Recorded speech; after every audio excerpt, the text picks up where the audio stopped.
আল্লাহ পাক আমলের জন্য আমাদের পাঠাইলেন। সাহাবায়ে কেরাম ইশরাক আউয়াবিন চাষ তাহাজ্জুদের আমল করেছেন। তাদের এত আমলের কি দরকার ছিল? জীবন চলে গেছে, জামাত ছাড়া নামাজ তারা আদায় করতেন না।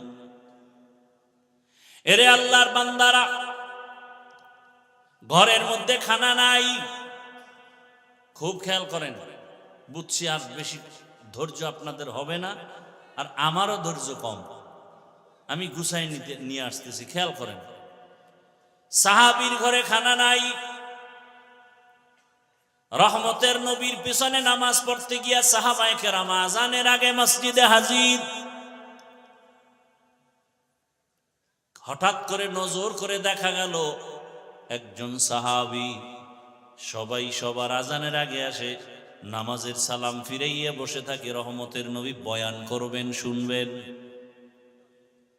কিন্তু একজন সাহাবী ইকামতের সময় মসজিদে ঢুকেন, পেছনে দাঁড়ায়, সালামটা ফিরানো মাত্র সাহাবী দৌড়াইয়া আবার বের হয়ে চলে যায়। সাহাবায়ে কেরামের নজরে আসার পর রহমতের নবীর কাছে একটু জানাইলেন, নবী জবাব দেন নাই। কিছুদিন পরে আবার নবীকে বললেন, নবী আবারও কিছু জবাব দিলেন না।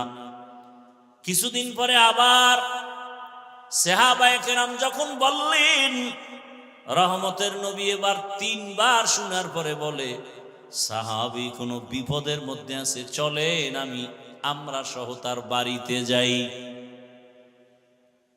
ও পর্দার আড়ালের আম্মা জানেরা, ও বোনেরা, ও যুবক, কয়দিন আর বাহাদুরি করবা? তোমার আমার সামনে কত যুবকের লাশ, এই বয়সে কত যুবকের কবরে